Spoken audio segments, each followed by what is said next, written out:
Assalamualaikum warahmatullahi wabarakatuh. Jumpa lagi dengan saya di channel Kanti Official.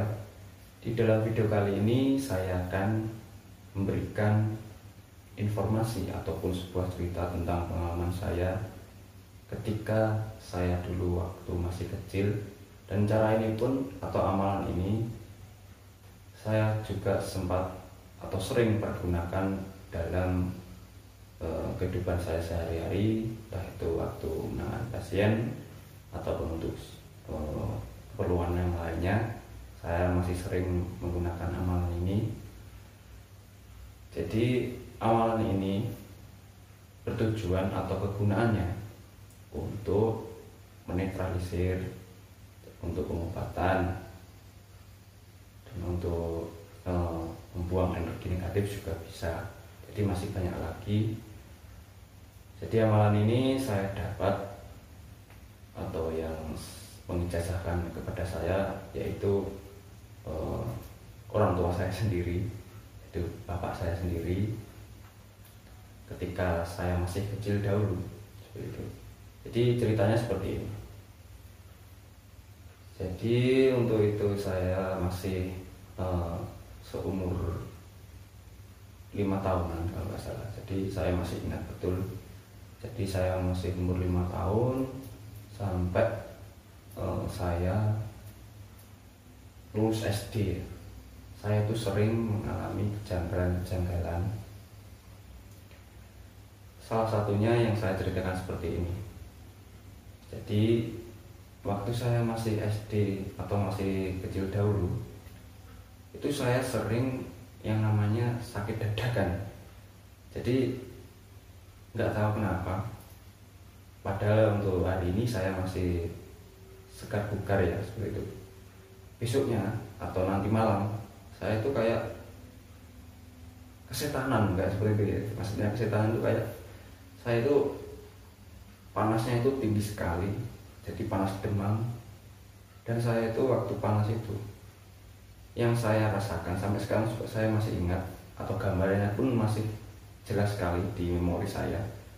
Jadi ketika saya sakit itu, saya itu melihat di samping atau keliling-keliling saya ini, saya itu kayak di tengah-tengah, dan ada yang istilahnya itu melihat ke arah saya seperti itu. Jadi itu tinggi-tinggi, jadi orangnya itu tinggi-tinggi, hitam-hitam seperti itu kan. Itu banyak, nggak cuma satu, ada mungkin dari segala penjuru seperti itu kan. Jadi segala penjuru itu ada, kayak orang itu besar-besar badannya, dan saya itu kayak kecil seperti itu. Dan saya itu kan namanya masih kecil kan, saya takut kan.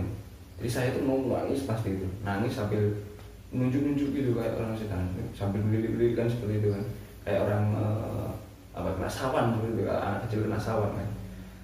Nah, ketika itu juga saya itu sempat waktu baru pertama-tama kayak seperti itu, orang tua saya itu membawa saya ke dokter.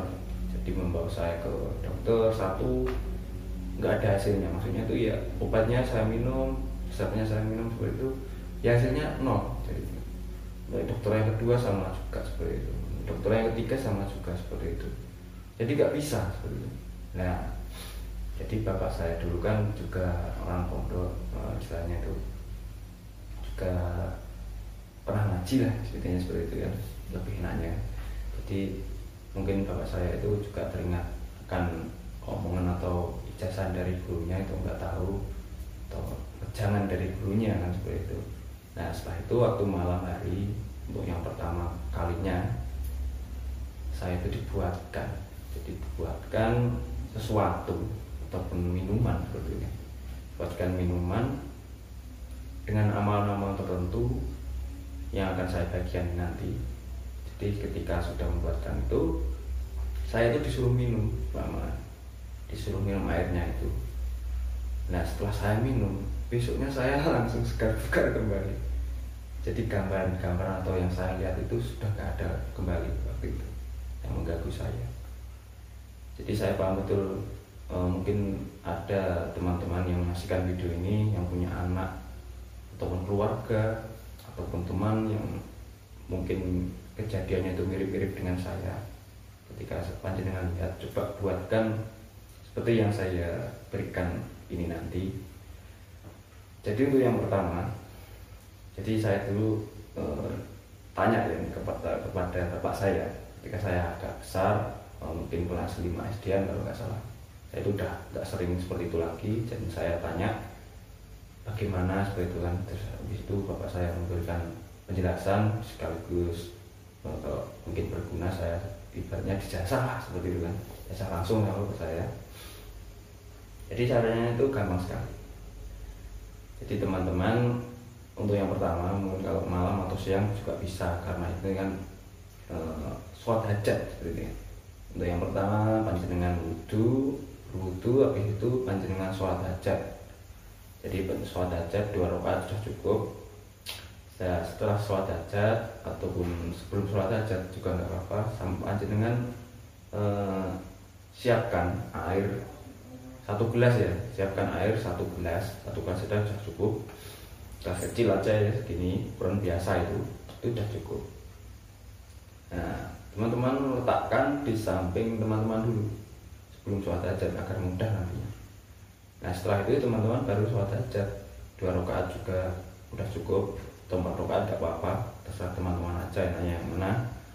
Nah setelah sholat hajat itu teman-teman ambil airnya tersebut yang berada di pinggir teman-teman waktu sholat tadi kan, samping teman-teman itu sampai letakkan di depan teman-teman, jadi diletakkan di depan.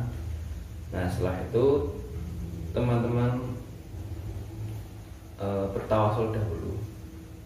Jadi teman-teman bertawasul dahulu kepada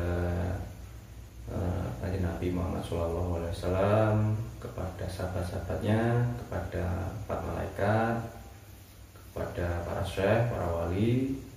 Nah setelah itu teman-teman khususkan, jadi teman-teman khususkan atau teman-teman kirim juga hadiah Al-Fatihah tersebut kepada si pasien tersebut. Untuk kalau teman-teman ketika membuatkan ini untuk anaknya ya, jadi teman-teman khususkan kepada anak teman-teman itu, teman-teman khususkan istilahnya. Jadi untuk mengkhususkannya nanti seperti ini ya, semisal khususon ila ruhi seperti itu kan, khususon ila ruhi siapa seperti itu. Misal fulan seperti itu, yaitu bapaknya siapa seperti itu. Jadi istilahnya gini, khususon ila ruhi fulan bin fulan. Nah seperti itu, udah paham. Jadi fulan itu nama, untuk yang pertama fulan tadi itu nama anaknya tersebut. Misal namanya nama saya contohnya, misal namanya Tio, jadi seperti itu kan. Jadi khususon ila ruhi Tio bin kan, jadi habis Tio ada binnya, khususon ila ruhi Tio bin nama bapaknya seperti itu. Jadi yang fulan bin fulan tadi, yang fulan yang kedua ini itu nama orang tuanya, jadi yang orang tua laki-laki ya. Kalau semisal untuk perempuan, jadi ya khususon ila ruhi fulan binti fulan, tapi tetap yang fulan yang kedua tadi tetap nama orang tua yang bapaknya ya, seperti itu. Jadi bedanya cuman kalau cowok itu bin, kalau cewek itu binti. Nah setelah itu Al-Fatihah ya, seperti itu. Untuk yang khususan ini nanti saya tuliskan di deskripsi nanti biar teman-teman gak bingung. Nah setelah itu, setelah sudah tawasul seperti itu, jadi teman-teman baca surat Al-Ikhlas sebanyak 3 kali. Setelah Al-Ikhlas 3 kali, teman-teman baca suratul Al-Falaq itu 1 kali saja. Setelah itu teman-teman baca lagi surat An-Nas, suratul An-Nas itu 1 kali. Setelah itu yang terakhir teman-teman baca ayat kursi itu 1 kali saja. Nah, setelah teman-teman tadi baca, jadi disambung terus ya. Jadi habis Al-Ikhlas 3 kali, setelah itu baca Al-Falaq 1 kali, setelah itu An-Nas 1 kali, setelah itu Ayat Kursi 1 kali. Nah, setelah sudah, kan tadi ayatnya di depan teman-teman. Jadi teman-teman niatkan dulu sebelum. Jadi setelah membaca tadi, teman-teman langsung ambil ayatnya, nggak apa-apa, sambil ambil. Atau kalau enggak, teman-teman lihat aja, nggak apa-apa. Kalau enggak diambil.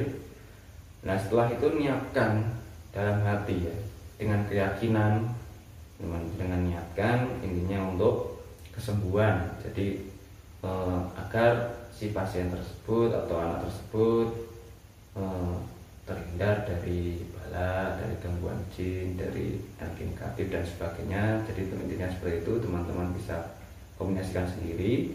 Nah, setelah niat itu dalam hati, teman-teman tiupkan ke dalam air tersebut. Teman-teman tiupkan. Nah, setelah itu coba teman-teman suruh minum kepada pasien tersebut. Jadi setelah suruh minum, setelah habis, jadi insya Allah nanti nggak akan lama pasti ada efeknya seperti itu ya. Tapi ya itu tadi, semua tergantung keyakinan teman-teman.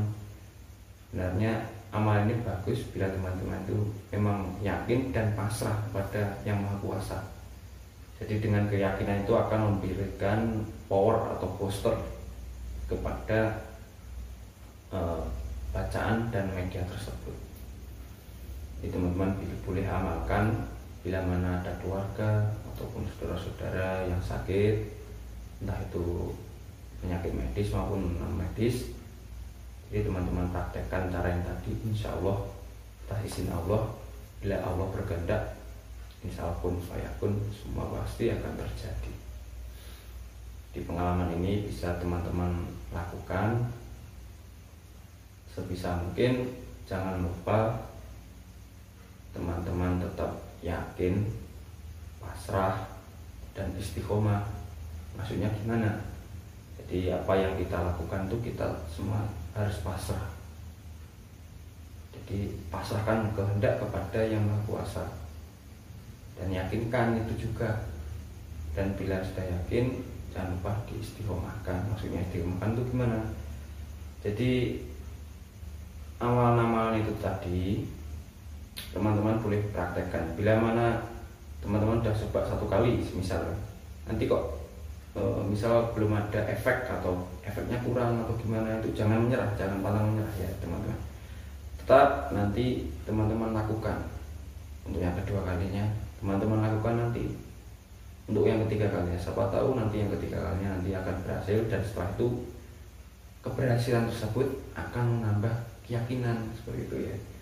Jadi kalau kita nanti udah yakin, apalagi yakinnya itu udah mantep 100% seperti itu, insya Allah itu nanti powernya itu, walaupun kalimat-kalimat tadi hanya seperti itu, mungkin bukan kalimat-kalimat yang apa maksudnya itu, kan kadang ada yang doa yang khusus seperti itu. Sebenarnya itu tadi kalau nggak salah itu tadi juga doa untuk ruqyah juga. Jadi doa ruqyah untuk diri sendiri juga bisa itu tadi kan. Jadi tinggal ganti aja namanya kepada nama teman-teman sendiri. Itu bisa langsung kita minum, siapa tahu nanti kalau di tubuh kita ada energi negatif atau dan sebagainya, insya Allah nanti akan hilang gitu. Ini mungkin cukup sekian dulu untuk video kali ini. Semoga bisa bermanfaat, bisa menambah wawasan kita bersama. Wassalamualaikum warahmatullahi wabarakatuh.